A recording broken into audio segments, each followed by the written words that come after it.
অনেকদিন পর নতুন একটা কাজ শুরু করলাম। সব কিছু গুছাই নিতে অনেক সময় লেগেছে,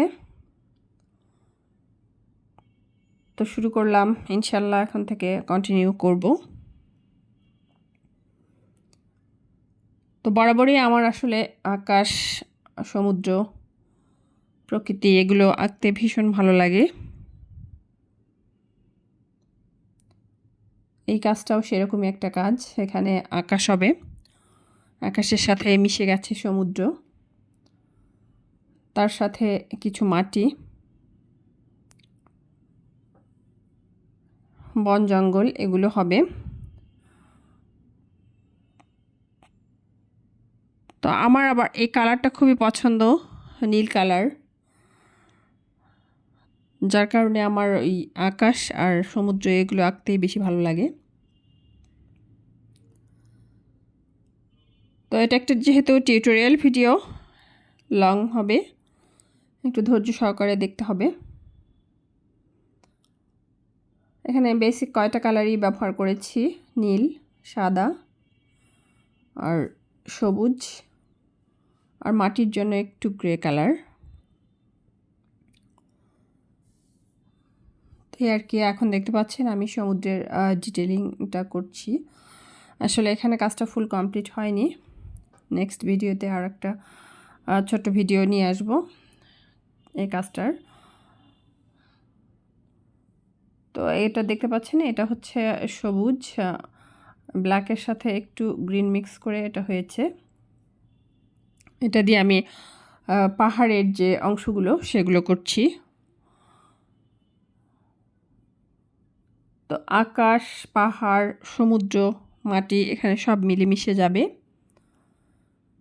এই কাজটা আমি দেখেছি একজনের ভিডিওতে, আমি এটা রিক্রিয়েট করছি।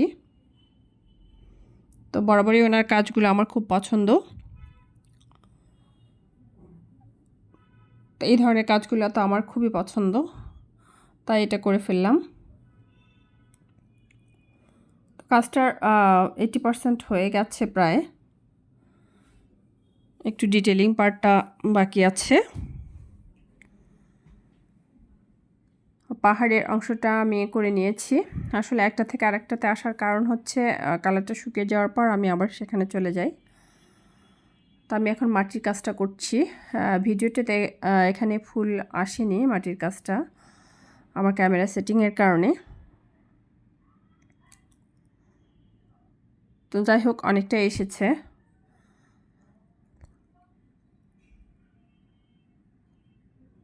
তো এই কাজগুলোতে আমি সাদা দিচ্ছি একদম লাস্টে, সমুদ্রের যে ঢেউটা এসে মাটির সাথে মিশে যায় সেটার জন্য। আর এখানে হবে পাহাড়ের নিচে কিছু পাথর হবে, আর আকাশটাকে একটু হাইলাইট করব সাদা মেঘ দিয়ে। এটা দিয়ে আমার কাজটা কমপ্লিট করব আমি। তো দেখতে পাচ্ছেন আমি এখন আকাশের ডিটেলিং পার্টে আসলাম, সাদা মেঘগুলো দিয়ে দিব। সাদা মেঘও আমার খুব পছন্দ, মেঘ আমার পছন্দ, কালোটাও পছন্দ। মেঘ আঁকতে খুব ভালো লাগে, দেখতেও খুব ভালো লাগে। তো পেন্টিংটা আসলে বাস্তবে দেখতে অসাধারণ হয়েছে, অসাধারণ হয়েছে।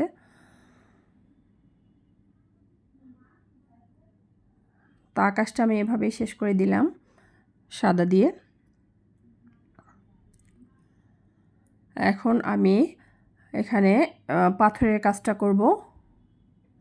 পাথরের কাজটা দেখতে পাচ্ছেন আমি একটু যে গ্রিন পাহাড় যে এঁকেছি ওই কালারটার সাথে একটু হোয়াইট মিক্স করে নিয়েছি, তারপরে এই কালারটা এসেছে।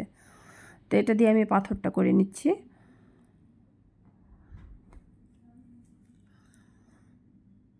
পাথরটা দেখতে বেশ ভালোই লাগছে এখানে।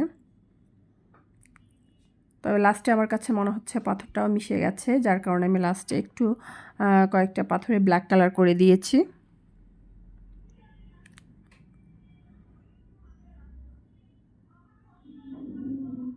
তো এই তো আমার পাথর আঁকা শেষ প্রায়।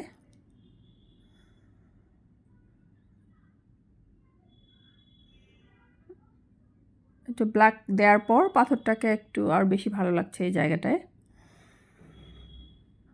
শুধু নিচের কয়েকটা পাথরে আমি আসলে ব্ল্যাক ইউজ করব, তাও খুব সামান্য ব্ল্যাক, একদম ব্রাশের আগায় হালকা করে নিয়ে সামান্য ব্ল্যাক।